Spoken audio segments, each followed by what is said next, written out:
Assalamu alaikum. I welcome you all for class 7 subject science. So today we are going to continue with our topic, that is wind, storms and cyclones. You might have learned in geography that regions close to the equator get maximum heat from the sun. As you can see in the picture, this is the sun. Wherever it is there, that is wherever the earth faces the sun, that has the equator, more heat. The air in this region gets warm. Once heat is more, what happens? It will be warm. The warm air rises and the cooler air from the regions in the 0 to 30 degree latitude belt on the either side of the equator moves in. These winds blow from the north and the south towards the equator at the poles. Here you can see these are the sun and these are the rays on the equator. Here the air will be warm, therefore it moves. Once it becomes warm, it moves. Here the space is empty. This is the north pole and this is the south pole. The winds from this, both the side are colder than this point. Yes or no? Once it gives the space here, this wind come and take the place here. From the north also, from the south also. The movement of air you can see. The air is colder than at the latitudes above 60 degree. The warm air at these latitudes rises up and the cold wind from the polar regions rushes in to take its place. In this way, wind circulation is set up from the poles to the warmer latitudes as shown in the figure here. Okay, the winds would have flown in the north and south direction. Okay, north and south direction, or from south to north. A change in direction is however caused by the rotation of earth. Now how you can say, ma'am, here it is north, here it is south. Now the wind is blowing. This will be warm in the equator, therefore this goes this way. The colder air will come from here and from this side in this space. Now this also will rotate. Why? Because of the rotation of the earth. Rotation of the earth in its axis, it will be rotating. Therefore the wind also will rotate. Uneven heating of land and water. You have read about the sea breeze and the land breeze. Yes or no? It moves from the land to sea. The wind blows from the colder, that is heavy, that is higher region to the lower region. In summer, near the equator, the land warms up faster and the most of the time the temperature of the land is higher than that of water in the ocean. The air over the land gets heated and rises. This causes the wind to flow from the ocean towards the land. These are monsoon winds. Clear? Means that is from the higher temperature to the lower temperature, the wind is blowing. That causes that from towards the land, from the ocean towards the land, that is monsoon winds. The word monsoon is derived from Arabic word mausam, which means season. Okay, mausam, which means season. In winter, what happening now? That is summer, what I said to you. There monsoon wind, it starts. Now in winter, the direction of the wind flows get reversed.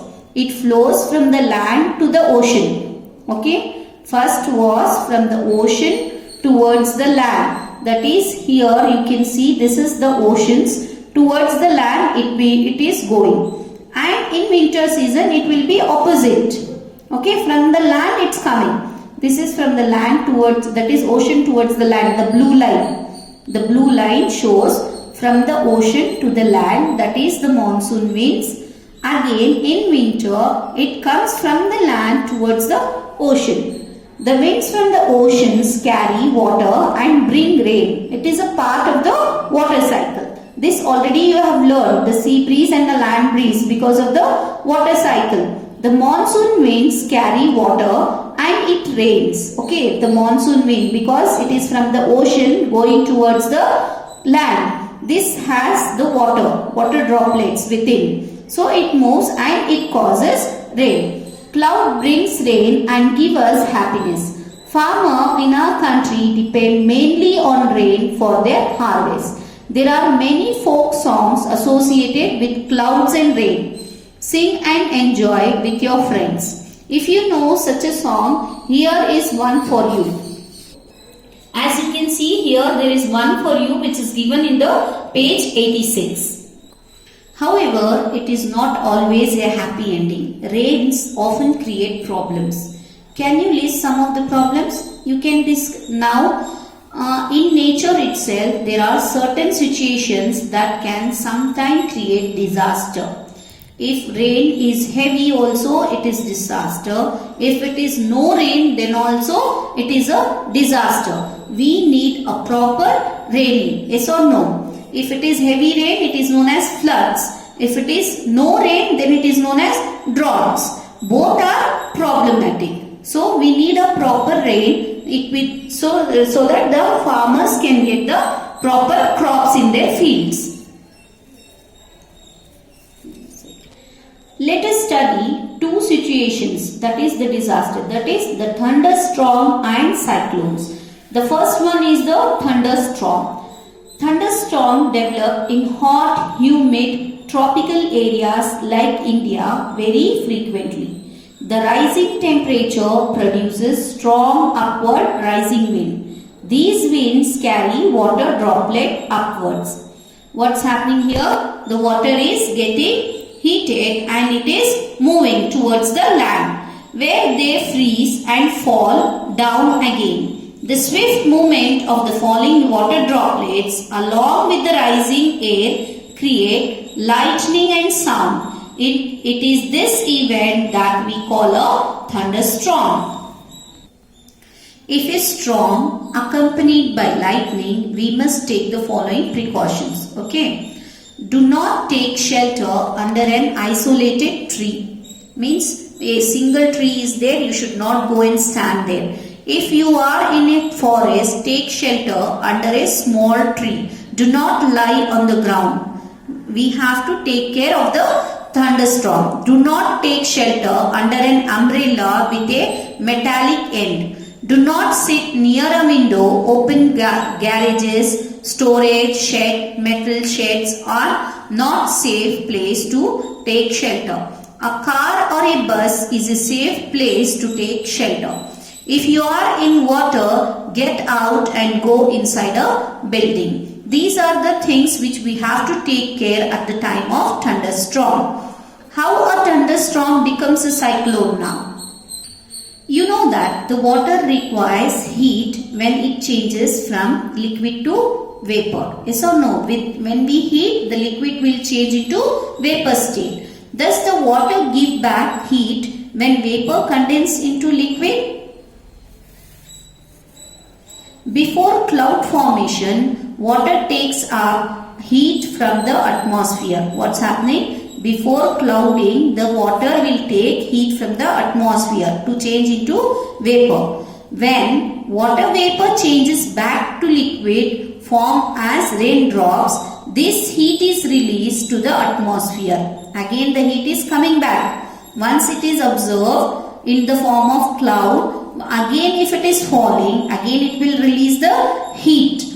The heat released to the atmosphere warms the air around. The air tends to rise and cause a drop in pressure. More air rushes to the center of the storm. This cycle is repeated. The chain of event ends with the formation of a very low pressure stream with very high speed winds revolving around it.